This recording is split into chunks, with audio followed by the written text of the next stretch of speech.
참 대단해 보이는 거예요. 그 외국어를 어려운 말을 참 보통 사람은 자기 언어도 잘 못하는 경우도 있는데 외국어를 저렇게 잘하는 것도 참 대단하다. 그러니까 당신도 참 대단한 사람이니까 스스로 그렇게 생각하시면서 부족한 영적인 거는 이렇게 채워가면 좋겠어요라고 대화하니 참 분위기가 좋았던 것이 떠오릅니다. 여러분 모두에게 상대방이 इसीलिए मैं उन 진짜 좋은 거, जो हमारी 고마운 거 बातचीत होती है, 생각하고 필요에 इसीलिए हमें 따라서 दूसरों की केवल 드리는 भली 것이 चीज़ों को ही देखना है। कभी कभार हमें सलाह देने की ज़रूरत होती है, 그럴 때 화평함이 लेकिन 떨어지지 않을 हमें 것이고 उसको सह 오직 लेना है, हमें 원하시는 शांति को 선한 भंग नहीं 안에서 करना है। 선한 안에서 모임과 또 서로의 관계가 아름답게 이루어질 जब हम 것입니다. इकट्ठा होते हैं, 우리는 एक 이렇게 दूसरे के साथ इस 피곤한 प्रकार से 것이 रिश्ता 아니라 बनाते हैं, 더 तो 존중해주고 हमें दूसरों 또 की 깊이 बुराइयों के बारे में 여겨주는 नहीं 사랑의 देखना, दूसरों 마음을 के बुरे बिंदु 가지시라. नहीं देखना। 우리 जो हमें चीज़ें 예수님께서는 रखनी है, उन्हें 다투지도 प्रेम के साथ 아니하시고 देखना है। 설레지도 아니하시며 상한 갈대를 꺾지 아니하시고 꺼져가는 हमारे 시체도 प्रभु ने 끄시지 भी 아니하셨습니다. यहाँ तक कि धुआं 얼마나 देती हुई 생각이 मोमबत्ती को 있어서도 भी नहीं 남을 बुझाया। 무시하거나 यहाँ तक कि 어리석게 여기는 उन्होंने टूटे हुए 없었고 सरकंडे को भी 서로 नहीं तोड़ा। 남의 마음에 उन्होंने कभी 상처를 भी 끼치지 दूसरों का अनादर 않으셨으며 नहीं किया या फिर 서로를 किसी को छोटा 존중해 नहीं 주셨지요. माना। 이렇게 주님처럼 यहाँ तक कि 상대들을 उन्होंने हर 존중하고 एक प्रकार 중심에서 के 섬길 चरित्र के 때 लोगों का आदर किया। जब 윗사람은 हम अपने प्रभु 윗사람을 के समान दूसरों 마음에서 का आदर करते 이끌어가와 हैं, 섬기게 यहाँ तक कि 된다는 जो छोटे 사실을 पद पर लोग हैं, जब हम उनकी भी अपने हृदय 때로는 से सेवा करते 머리를 हैं, 사명, अपने 머리를 प्रभु के 맡으십니다. समान। 그런데 나와 함께하는 사람들이 나를 잘 섬기지 आप 않는 किसी 것 ग्रुप में 같다는 हेड हो 생각은 सकते हैं, उसके 나를 मुखिया हो 돌아봅니다. सकते हैं, और आपके 그런 ग्रुप के 기대가 सदस्यों 들면 में 저 사람이 다른 사람한테는 잘하고 나한테는 जब आप 못하는 सोचते हैं कि दूसरे लोग आपका आदर नहीं 그러면요 कर रहे, तो आपके अंदर 그 사람은 दुर्भावना 뭘 होती है। 해야 इस स्थिति 돼요? में आपको 나를 अपने आप को 돌아보고 जांचना 그 है। 사람이 다른 사람에게 잘하고 있으면 그러면은 괜찮은 거예요. 근데 나한테 못한다고요? 그러면 내가 상대방을 섬기지 않기 때문이에요. 이렇게 해서 윗사람일수록 더 머리된 이들일수록 इसीलिए 단점이 यहाँ तक कि 서로 आप 나를 किसी 섬겨주지 ग्रुप के 않아요. मुखिया हैं, 나를 तो 왜 भी आपको अपने 존중해주지 आप को 않아요? 왜 जांचना 나를 है। 순종하지 आपको 않아요? ऐसा नहीं 라고 सोचना है कि 한다면 वो मुझे क्यों 가끔씩 आदर नहीं कर रहा, 문제생기고 क्यों वो मेरी सेवा 가만히 नहीं कर 있고 रहा। ये 이런 अपने 일들이 आप में 벌고 अहंकार 그러면 है। 아니 저 आपको 사람이 इस 나를 प्रकार के 섬겨줄 हृदय को 사람이야. दूर कर 그거 देना 아니에요. है। 내가 섬길 사람이라는 거. आपको 남을 सबसे 섬기고 पहले 섬겨야 आपको 되는 उसकी सेवा 사람이 करनी है। 아니라 섬겨야 하는 사람이 바로 나라는 것을 알아서 우리는 서로 आपको ऐसा नहीं 존중해 सोचना कि 주는 मुझे 것이며 दूसरों के द्वारा सेवा 믿음이 प्राप्त 낮은 करना है, 사람일수록 बल्कि 섬기면 आपको 좋은 सबसे 것이고 पहले आपको उसकी 믿음이 सेवा 큰 करना है। 사람일수록 섬겨주는 जितना 사람이 ज़्यादा 좋은 आपका 것이고 विश्वास का स्तर 믿음이 ऊंचा 큰 होता है, उतना 사람일수록 ही ज़्यादा 너를 आपको 위하여 दूसरों की 죽는 सेवा 사람이 करनी 좋다는 है। 것이죠. जितना ज़्यादा 이렇게 आपका 되는 विश्वास 여러분이 होता है, 더 उतना ही 선한 ज़्यादा आपको अपने 진리의 आप को 마음을 नीचा 이루어진다는 बना लेना है। मैं 것이 आशा 바로 करती हूँ कि आप ऐसे天国भलाई के 것입니다. हृदय को साध नहीं 내가 पाएंगे 지키기 때문에 और आपके हृदय में 어떻게 फिर 나를 स्वर्ग हो 침묵하는 नहीं 것은 पाएगा। 결코 떳떳한 것이 아니라 남을 섬기지 못하는 악임을 알아야 हो 하는 सकता है कि 것입니다. लोग 항상 वो बिल्कुल 상대를 साहस के साथ 평가하고 दूसरों की निंदा 자기를 करें, 낮추면서 लेकिन आपको इस बात को 나부터 जानना है कि 높이고 यदि आप दूसरों की सेवा नहीं 겸손스럽게 करते तो ये 그리스도 बुराई है। 예수의 마음을 यदि हम 품는 अपने प्रभु 사람이 के 우리 सदृश हृदय को 주님께서 साधेंगे, अपने आप को फिर हम नम्र 인정하고 बनाने पाएंगे 칭찬받는 और दूसरों 사람인 को अपने से 것입니다. बेहतर समझेंगे, दूसरों की सेवा 우리는요 करेंगे, उसके 서로 द्वारा हम 바라볼 수 अपने 있죠. प्रभु के द्वारा 예수님을 प्रशंसा को प्राप्त कर सकते हैं। 가정에서 हमें 우리 एक दूसरे को 자녀들이 सहना है, अपने 부모님으로 परिवार 가르치고 में 청소해 बच्चों 주시고 को 또 식사를 차려주시니 얼마나 감사해요. 너무 हमें 감사하고 उनकी भली 기쁘죠. चीज़ों के लिए धन्यवादी 아버지께서 रहना है। 우리를 हमें माता 사랑을 पिता के लिए 하시고 धन्यवादी रहना है कि उन्होंने 직장에서 घर को साफ किया, 수고하셔서 월급 उन्होंने 받아가지고 हमारे लिए 회사에 खाना बनाया। 나가면 आपके पापा वो बाहर 기뻐하셔야 जाते हैं 되는 कार्य 것이고 करने के 우리 लिए, वो 부모님들은 पैसा कमाते 자녀가 हैं। 있으니 इसीलिए बच्चों को 사랑하고 धन्यवादी रहना 또 चाहिए 자녀가 कि 있으니 उनके 더 माता 큰 पिता 가정이 될 수 वो इतना 있어서 कार्य 더 करते हैं, इसलिए 고마워하고 उनको 아유 अपने 네 아들 परिवार में 고쳐주면 प्रेम को 좋겠어 बांटना है। 라고 바라시기보다 그냥 बच्चों को 존중할 बजाय 수 있는 शिकायत करने के 고마워하고 사랑합시다. उनको 귀엽고 धन्यवादी होना 아름답게 चाहिए 그게 कि हाँ, 모습이 उनके माता 우리 पिता उनके 가정에 साथ हैं, इसलिए उनको 또 उनका 여러분들이 आदर 부모님 करना है। 회사 परिवार में हमें इस 회사도 प्रकार से शांति को 상대방에게 स्थापित करना है, और इसके 대하셔서 अलावा 이 कंपनी 땅에서 में भी, 내가 क्योंकि आप कंपनी के 직원이 लिए काम 있으니까 करते 회사가 हैं और 잘 आपको 돌아가고 वहाँ से 그것도 तनख्वाह 하지만 मिलती है। 회사가 존재함으로 내가 일할 수 있는 터전이고 일을 할 수 있으니 월급을 받고 한 달도 살아갈 수 있으니까 얼마나 감사합니까? 이렇게 서로가 고맙고 감사해야 क्योंकि 한다는 वो 거 आपके 얼마나 पैसे 진짜 कमाने का 대단하고 स्रोत है। 행복한 इसलिए 일이에요. 그런데 그렇지 जब 않지 आप 않습니까? ऐसे 다 मन के 내적인 साथ काम 것만 करते हैं कि 보고 मुझे तो 내 केवल 위에 पैसा 있는 कमाना 것만 है, 회사에서는 회사가 तो फिर वो 있으니 अच्छे से 직원은 अपने कार्यों को 열심히 नहीं 일해야지. कर 내가 पाती। 월급 주니까 더 열심히 해 이렇게 요구할 것이고 직원은 내가 열심히 일해주니까 회사에 유익이 됐으니까 하고 लेकिन 자기 कंपनी 요구할 में 것이고 जो भी 또 कर्मचारी हैं, 노조의 갈등이 있는 것이고 इसीलिए वो एक दूसरे के साथ लड़ाई 이런 झगड़ा 모습은 करते हैं। 진리와는 전혀 반대의 모습이죠. लेकिन ये सत्य के 교회에서 बिल्कुल 말하는 विपरीत है। 있는 곳에 जब आप अपनी कंपनी में काम करते हैं, चाहे आप कहीं पर भी कार्य हैं, आपको उस चीज़ के लिए धन्यवादी होना है, एक दूसरे को सहना है। 세상에서도 칭찬받는 और 사람이 ऐसे ही 되는 लोगों की 것이고 केवल संसार में प्रशंसा की जा सकती है, और वही सिर बनेंगे और वो लोग प्रशंसा को प्राप्त करेंगे। 불평하고 원망하고 또 회사나 함께 जब 일하는 आप सांसारिक 직장인들이나 लोगों के 상사의 साथ 입장에서 रहते हैं, 너무 불편한 것이 많다면 यदि आप अपने 그분들을 बॉस 위해서 के लिए 칭찬을 शिकायत करते 써야잖아요. हैं, तो 왜 फिर 그런 आपको इस 상황이 बात को 아니면 जानना है 여러분들의 कि ये संदेश, 사회생활 안에서도 ये 적용하세요. जो हमारे 다 지금 प्रभु के द्वारा 세워드리고 있는 बड़ाई प्राप्त 말씀이 करता 자꾸 है। 상반된 말씀 같죠? तीसरा और 세 जो 번째는 चौथा बिंदु 지적하고 मैंने आपको 비판하는 बताया है, ये ऐसा दिख 사람들과 सकता है कि ये 교류할 तो 때라고 जो आप 말씀하셨는데 सोच 네 रहे हैं, ये 번째는 तो बिल्कुल 지적하는 उसके 사람이 되지 विपरीत है। 말라고 말씀하셨어요. 이 아버지 하나님 말씀을 이렇게 항상 इसीलिए जो 양면으로 다 परमेश्वर का 있습니다. वचन है, 그러니 उसका 여러분들은 늘 परमेश्वर की हर 지적할 एक 때는 वचनों का जोड़ा 당신은 होता है। जब कोई 지적하거나 आपको 여러분을 डांटता है, 지적할 수 있는 तो फिर 하나님이 आप सोच 아니다. सकते हैं 그럴 때는 कि बाइबल हमें 지적받아도 बताती है हमें दूसरों को नहीं 나는 डांटना 지적을 है। 받아도 기뻐하고 लेकिन जब हमें डांटा 사람들과 जाता है, तो फिर 지적을 हमें 받아도 अपने आप 내가 को जांचना है 건강하다면 이런 कि क्या हम 사람인지 इसे धन्यवादी हृदय 내가 के साथ ग्रहण 기뻐하는 करते हैं या नहीं। 아랫사람에게 लेकिन 기쁨을 जब 받고 आप ऐसे 아니 पद पर होते 칭찬을 हैं, 받으려면 권면을 할 때도 기뻐하고 감사하라 했는데 왜 당신은 왜 못 받아요? 이렇게 생각하지 마시고 그런 분은 네 번째 아무도 지적하지 말라 하신 말씀 나는 지적하는 사람이 되었구나.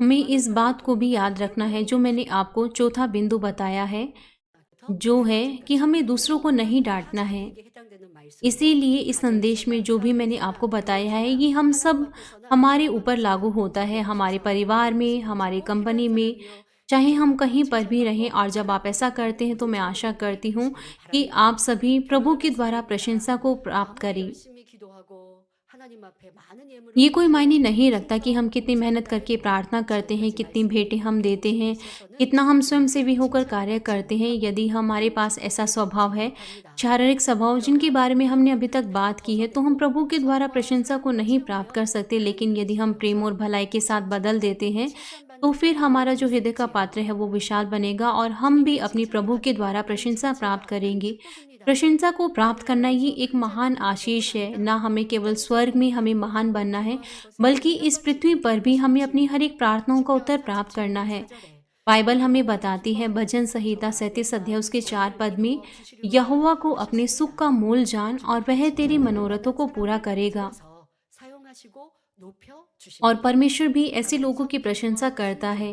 선과 जिस प्रकार 사랑으로 से हम 행하신 अपने 주님을 प्रभु को ऊंचा 하나님께서 उठाते हैं 높여 और हम 주셨던 것 दूसरों की सेवा 같아요. करते हैं, 빌립보서 प्रेम 2장 रखते हैं, 9절부터 भलाई रखते हैं, 11절에 तो फिर बाइबल 하나님은 भी 그를 हमें बताती है 지극히 इस 높여 कारण 우리 परमेश्वर ने 지극히 उनको अति 높여 महान भी 모든 किया 이름을 और 뛰어넘게 उसको वह 여기사 नाम दिया जो सब 하늘에 있는 नामों में 자들과 श्रेष्ठ है, कि 땅에 जो 있는 स्वर्ग में है 자들과 और इस 땅 पृथ्वी 가운데 पर 있는 और जो 자들과 पृथ्वी के 온 नीचे है, वे सब यीशु 예수의 के 이름을 नाम पर 함께 घुटना 하시고 टेके 모든 और 언어로 परमेश्वर पिता की 예수께서 महिमा के लिए 주를 हर एक जीव 칭찬하고 अंगीकार कर ले कि यीशु मसीह 영광을 ही 돌리며 प्रभु है। 역사하는 일을 하셨습니다. मैं आशा करती हूँ 그냥 하나님의 아들이시니까 कि 높이셨지 आप ऐसा नहीं 아니하고 सोचेंगे कि क्योंकि वो तो 나는 परमेश्वर का पुत्र है इसलिए 낮추시고 उनको ऊंचा उठाया गया है, 섬기시고 लेकिन यीशु ने 지극히 स्वयं अपने 복종하시기 आप को 위해 नीचा 어제 किया, यहाँ 하나님의 तक कि 증거를 उन्होंने मृत्यु तक भी 되셨습니다. आज्ञा पालन किया। 모든 इसलिए 성도님들도 हमारे प्रभु 우리 को 주님 ऊंचा उठाया 만나서 गया। मैं आशा 순종과 करती हूँ कि आप 섬김과 सभी केवल 사랑으로 행하여 आज्ञाकारिता में 오직 주님 दूसरों 앞에 की सेवा 칭찬받는 करेंगे, 분들이 हमारे प्रभु 다 के 되시기를 समान दूसरों की 바랍니다. सेवा करेंगे और 또 प्रभु के 주님의 द्वारा 칭찬을 प्रशंसा प्राप्त 사모하고 करेंगे। 쓰실 만한 मैं 큰 आशा करती 그릇이 हूँ कि 되셔서 आप एक महान पात्र 하나님의 बनने पाए, 나라에 ताकि 크게 आप हमारे 쓰임받는 प्रभु के 주의 द्वारा 종들, इस्तेमाल किए 사모님들 जाएं 되시길 उसके 바랍니다. राज्य के लिए। 그러기 위해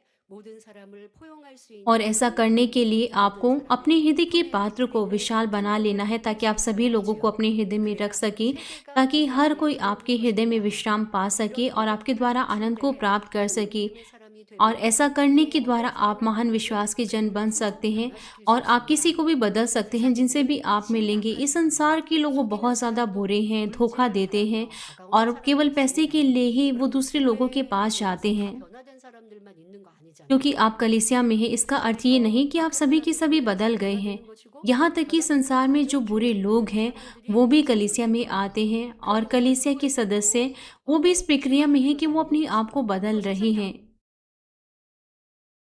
इसीलिए हमें दूसरे लोगों के द्वारा निराश नहीं होना, हमें भी उनको रखना है अपने हृदय में।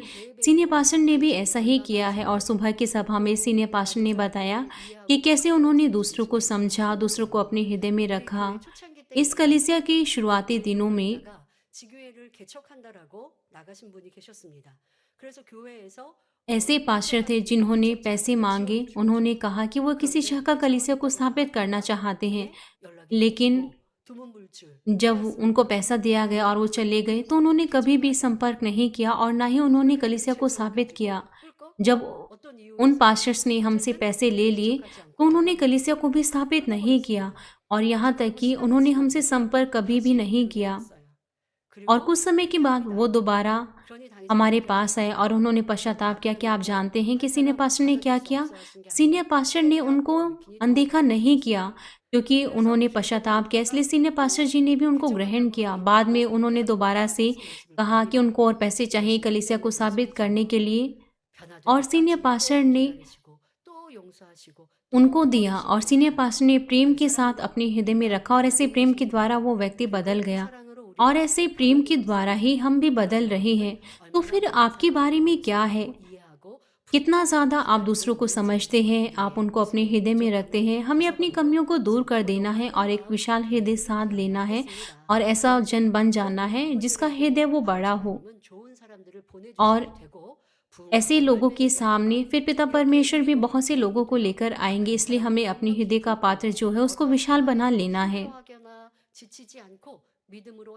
और यदि आप यहाँ तक कि जो बुराई करते हैं ऐसे लोगों को भी अपने हृदय में रख सके, जो बुराई करते हैं ऐसे लोगों को भी आप भलाई के साथ कार्य कर सके, तो आप तैयार हैं ताकि आपका इस्तेमाल किया जा सके। तो फिर दुष्ट शत्रु शैतान वो आपको नहीं रोक सकता, और आप उद्धार के कार्यों को महानता से कर सकते हैं। हमारे प्रभु और पिता परमेश्वर ऐसे लोगों को खोज रही है। मैं प्रार्थना करती हूँ कि आप सभी सुंदर, भलाई का हृदय और विशाल हृदय साधने पाए, ताकि आप अंत के समय में महानता से आपका इस्तेमाल किया जाए। आइए हम आज की संदेश को सोचते हुए हम साथ मिलकर प्रार्थना करेंगे। 세 번째, 네 번째 말씀을 들었습니다. 지적을 받고 권면을 받을 때 대인과 소인의 모습을 보았고, 또한 어떤 큰 일을 하면서 안 좋은 얘기를 들을 때 상처를 입거나 힘을 잃어서 사명 감당함이 또한 떨어지지는 않았는지, 이러한 모습은 소인배의 모습임을 들었습니다. 오늘 말씀이 우리에게 생명되어 이젠 큰 그릇 되게 하여 주옵시며, 아버지 원하시는 모습으로 변화되게 하여 주옵소서. 또한 어느 누구도 지적할 권세가 우리에게는 없다 하셨습니다. 지적도 권면도 선과 사랑이 아니고서는 역사가 되어지지 않습니다. 그러니 우리는 모두를 섬기고 소중히 여기며 귀히 여기고 사랑할 수 있는 이러한 아름다운 마음, 주님의 마음만, 크고 넓은 그런 큰 그릇만 되게 하여 주옵소서. 감사하고 우리 주 예수 그리스도의 이름으로 기도하옵나이다. आमीन। ये समय होगा सीनियर पास्टर जी की प्रार्थना को ग्रहण करने का। यदि आप बीमार हैं तो आप अपने बीमार अंगों पर अपने हाथों को रखें। यदि आप बीमार नहीं हैं तो अपना छाती पर हाथ रखकर अपने हृदय की इच्छाओं के लिए इस प्रार्थना को ग्रहण करें। हालेलुया। सर्वशक्तिमान हमारे प्रेमी प्रिय पिता परमेश्वर, कृपया अपना हाथ उन सभी विश्वासियों पर रखें जो इस समय इस प्रार्थना को ग्रहण कर रहे हैं।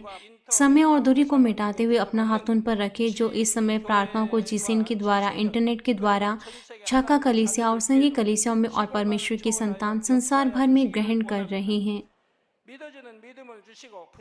हृदय से विश्वास करने के योग्य उन्हें विश्वास दीजिए और नकारात्मक विचार और शक दूर कीजिए।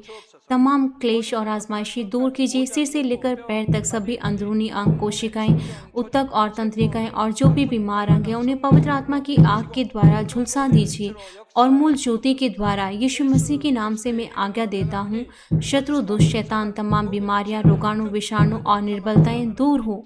ज्योति आ जाए। कृपया उनके तमाम असाध्य और अंधकारी रोग पवित्र आत्मा की आग के द्वारा जला दीजिए। सभी प्रकार की महामारियां, मलेरिया सहित दूर कीजिए। सभी संक्रामक रोग जैसे कि जुकाम और बुखार दूर हो। सभी प्रकार के रोगाणु और विषाणु से उन्हें सुरक्षा दीजिए। पेट, फेफड़े, जिगर, छाती, यूटेराइन और आंतों के कैंसर से उन्हें चंगा कीजिए। एड्स, लुकीमिया, दिमागी रक्तघात, उच्च और धीमा रक्तचाप, मधुमेह, थायराइड की समस्याएं, हृदय, फेफड़े, स्त्री रोग और सभी प्रकार की सूजन और जलन दूर हो। पोलियो, लकवा, गठिया और हर्निया से उन्हें चंगा कीजिए। पीठ दर्द, सिर दर्द और मानसिक दर्द और सभी दूसरे दर्द गायब हो जाएं। मिर्गी, स्वलीनता, उदासी, तंत्रिका रोग और दूसरी मानसिक बीमारियां दूर हो। सभी प्रकार के लकवे खुल जाएं। उठे, चले और कूदे। आंखें सामान्य देखने लगे, कान सामान्य सुनने लगे और गूंगे बोलने लगे।